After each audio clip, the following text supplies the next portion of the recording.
Olá pessoal, meu nome é Thiago Carminati e hoje daremos continuidade à nossa pequena série sobre sociedade, história e cultura dos nativos americanos. E para continuarmos a explorar um pouco da história de algumas sociedades pré-colombianas, abordaremos no vídeo de hoje as civilizações andinas e o Império Inca.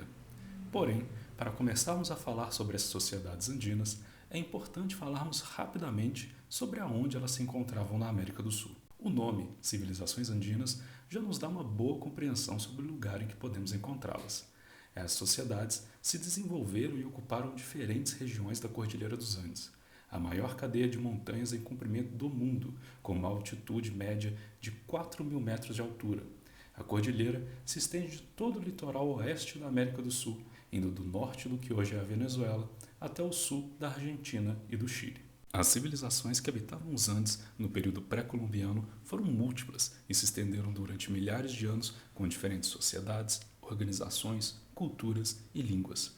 Podemos observar desde grupos nômades há mais de 14 mil anos atrás na costa do Peru a algumas sociedades que já dominavam a agricultura e a domesticação de lhamas há 5 mil anos atrás, e outras que construíram edifícios religiosos em pedra e terracota, como o Templo das Mãos Cruzadas, em Cotoche, também no Peru, há mais de 4 mil anos atrás. Os Andes foram lar de diferentes estados, que se expandiram por vastas regiões da cordilheira entre os séculos 8 e 15, sendo dois desses estados o Império Tihuanaco, no altiplano andino, e o Império Huari, em boa parte do litoral peruano.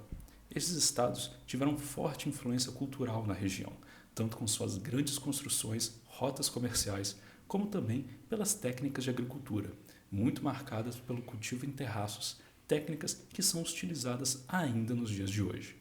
A importância desses impérios também pode ser percebida na formação de outra grande civilização que emergiu na região, a do povo Quechua, muitas vezes compreendido como descendentes dos Tihuanacos e dos Huari. Essa grande civilização Quechua, a maior de toda a América pré-colombiana, ficou mais conhecida pelo nome que davam a seus governantes, os Incas. Suas origens são debatidas e ainda muito incertas. Porém, o que sabemos é que este povo chegou ao Vale de Cusco, no sul do Peru, lugar em que construíram uma fortaleza por volta do século XI. A progressiva expansão dessa fortaleza, a urbanização de seu entorno, mais a construção de templos, foram a origem da cidade de Cusco, futura capital do Império Inca. O nono Inca da dinastia de Cusco foi Pachacuti, que conseguiu consolidar seu poder na região e derrotar forças que ameaçavam a cidade.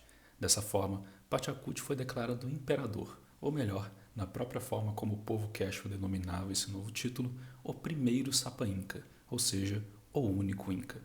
Esta mudança se deu no início da expansão do império, motivada por diversas campanhas de conquista, tanto por meio da força ou de assimilações pacíficas dos diferentes povos e reinos da região. O que chama nossa atenção é a velocidade com que essas conquistas se deram, acumulando em menos de um século um território equivalente a quase 2 milhões de quilômetros quadrados. Atualmente, essas civilizações não existem mais, com o Império Inca sendo conquistado após a invasão dos espanhóis em 1532. Porém, o último Sapa Inca só será deposto em 1572, com a captura de Tupac Amaru I, após 40 anos de resistência na cidade de Vilcabamba, último refúgio dos Incas contra a conquista espanhola.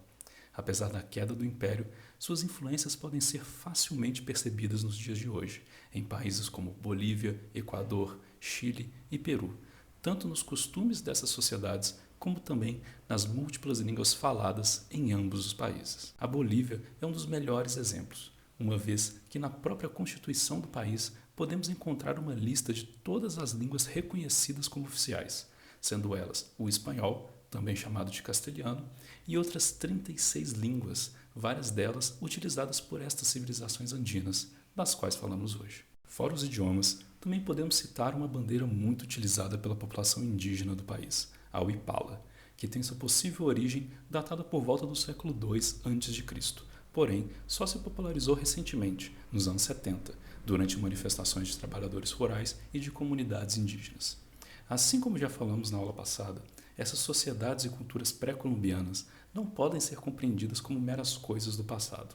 Suas identidades e seus descendentes estão aqui hoje, e o passado é fundamental para compreendermos o presente.